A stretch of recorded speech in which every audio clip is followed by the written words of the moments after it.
السلام عليكم ورحمة الله وبركاته. ازيكم حبايب قلبي؟ عاملين ايه؟ يا رب تكونوا بخير واتم صحة واحسن حال. النهاردة هنعمل مع بعض كيكة اليوسفي. هننفذ بيها كيكة البرتقال في الطعم والريحة.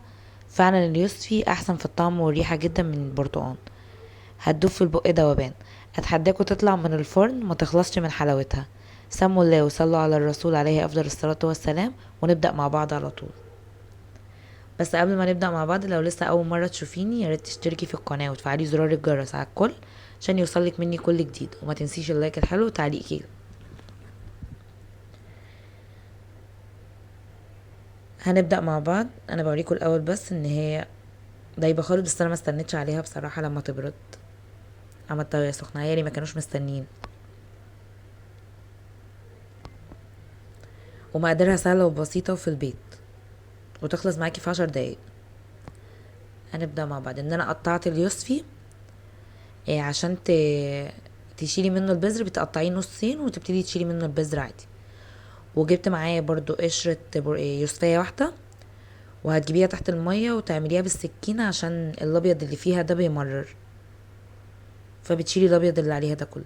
ومعايا كوبايتين ونص دقيق، وكوباية الا ربع زيت، ومعلقة خل، وذرة ملح، وكيس بيكنج باودر، وكيس فانيليا. ومعايا طبعا السكر.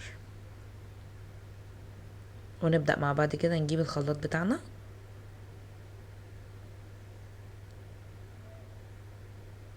هبتدي ان انا اعصر اليوسفي ومعاه القشر. قشرة يوسفية واحدة. هنزل بالكمية كلها. انا معايا كان تلات حبات من اليوسفي. وهبتدي ان انا هضربها من غير مية.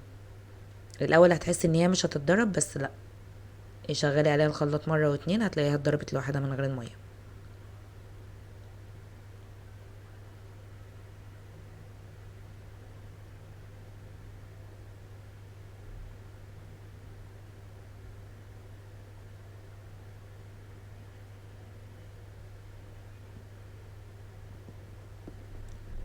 وهبتدي بقى ان انا اصفيها، وهيبقى معايا عصير اهو بيور.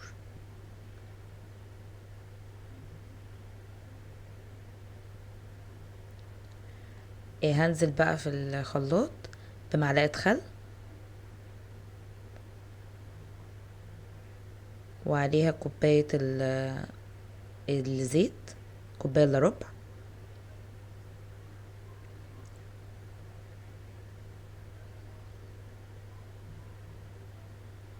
ومعايا كمان كوباية السكر.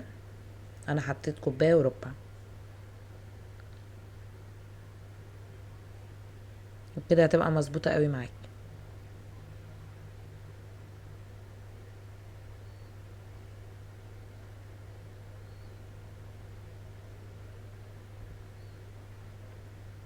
وهحط معايا بقى العصير اللي احنا عاملينه.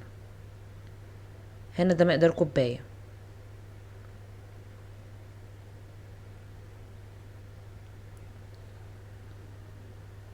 وهضربهم تاني مع بعض لحد ما اتأكد ان كل المقادير دخلت مع بعض.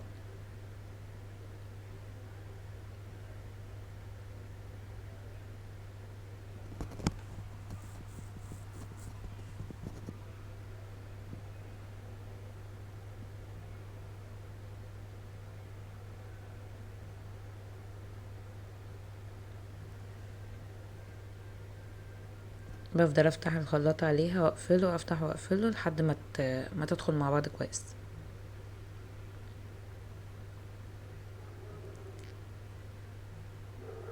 هكون محضرة هنا معايا طبق فيه كوبايتين ونص دقيق، وعليهم معلقة كبيرة بيكنج باودر، وكيس الفانيليا،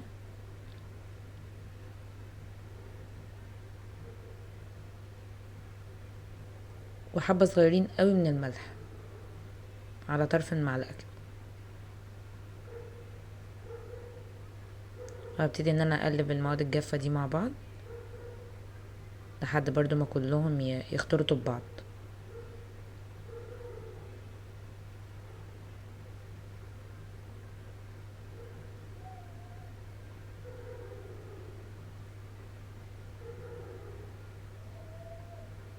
معايا هنا بقى العصير اللي انا كنت عاملاه، اللي هو الزيت والعصير وكده. هنزل بيهم على الدقيق، المواد الجافة اللي انا عملتها، وهبتدي ان انا اقلب. هفضل اقلب فيها حبة حلوين يعني.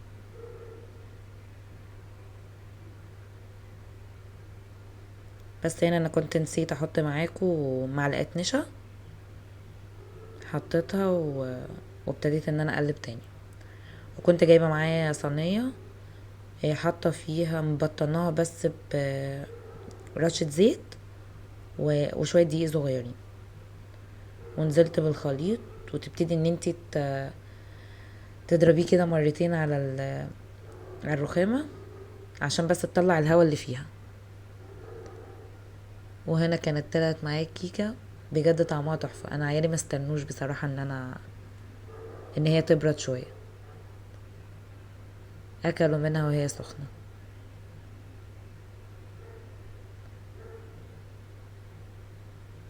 ابتديت ان انا اقطعها.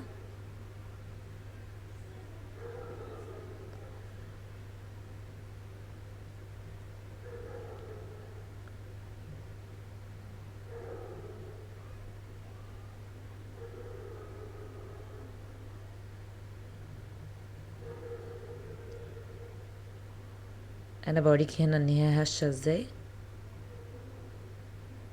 كانت سخنة جدا بس هشة وطعمها حلو جدا، احسن من كيكة البرتقال كمان. ده انا اول مرة اعملها، بس بجد طلعت احسن منها بكتير. جربيها وما تنسيش تقولي لي رأيك في التعليقات.